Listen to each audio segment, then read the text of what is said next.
بسم الله الرحمن الرحيم. اللهم صل على محمد سيدنا مولانا محمد جمعة وعن wanaagsan bayn leeyahay saxaabtayda ee wuxuuran YouTube iyo barta Facebook bay iga daawatay maanta reaction qalqalkiisa iyo buuqiisa wato cirkii iyo dhulkuba diiday ayaan inii wadnaa reaction kaas oo ay laga bixinayo horta barnaamijka intaan aan guda galay haday markii nagu ka horeysay tahay gambaleelka furaysa sheerta iyo like-ta dib ha nooga dhigin walaalkayga qaaliga si aad waxaan soo gelinne ugu horeeya daawato. بسم الله الرحمن الرحيم. اللهم صل على محمد سيدنا مولانا محمد. سيد la socoteen ba maalmihii ugu dambeeyay waxa social media isku haystay ninka Sharma Boy iyo loo yaqaan Daahir Cali sidaad sheegteen ba war maanta aaba ka soo dhawaaqay in Sharma Boy la heshiisiinayo ma taqaanaay ninka Daahir Cali loo yaqaan oo heshiisiin doono caanka caan dhalay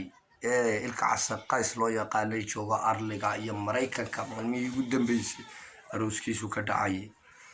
ninkaas waa caan dhalay hadduu marnaba heshiisiinayo labada nin ee loo tuwaay loo taagway hadduu heshiisiinayo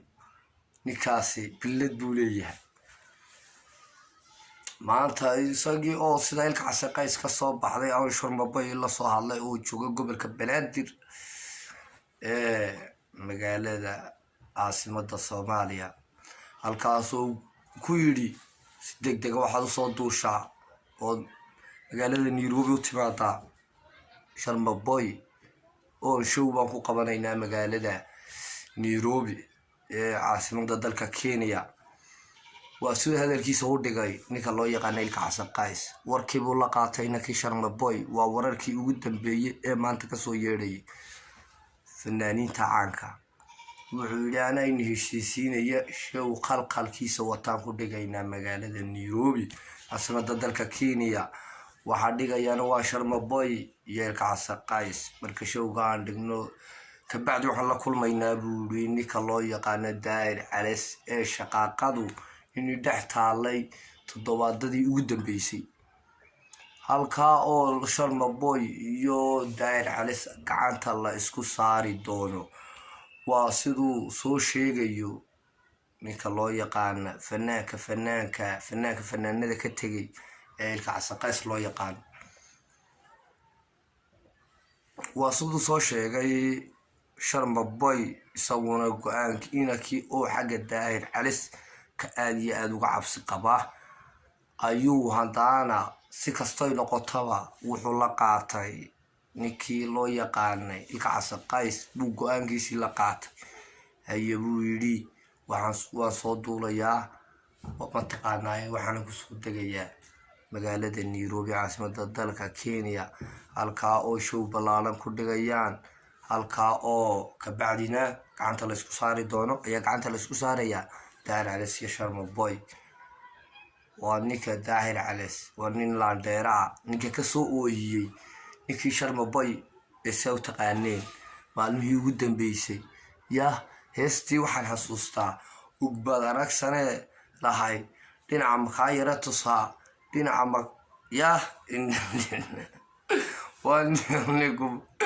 وانيكو صدوا ولي كان داير على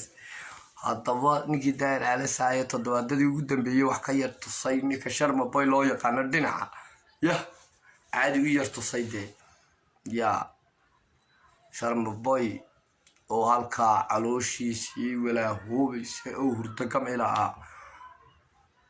adu maalmahan soo socda ay nagu soo aadan si fiican u seexan doona oo qaadiradii iyo walaahowgii iska saari doona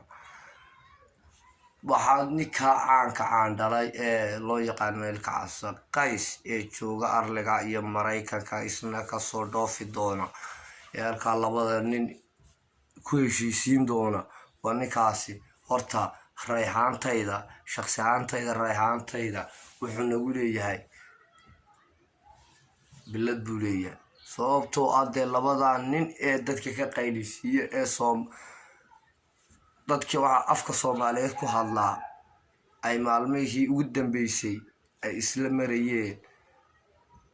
YouTube hadday tahay Facebook hadday tahay social media arka bulshada ku kulanto ay sida wuxuu sheegayay waa ninkaasi waa caan dhalay Kacse Qays hadduu labada nin au heshiisiyo oo sida uu ku dhawaaqay ka dhabeeyo oo labada nin gacanta isku saaro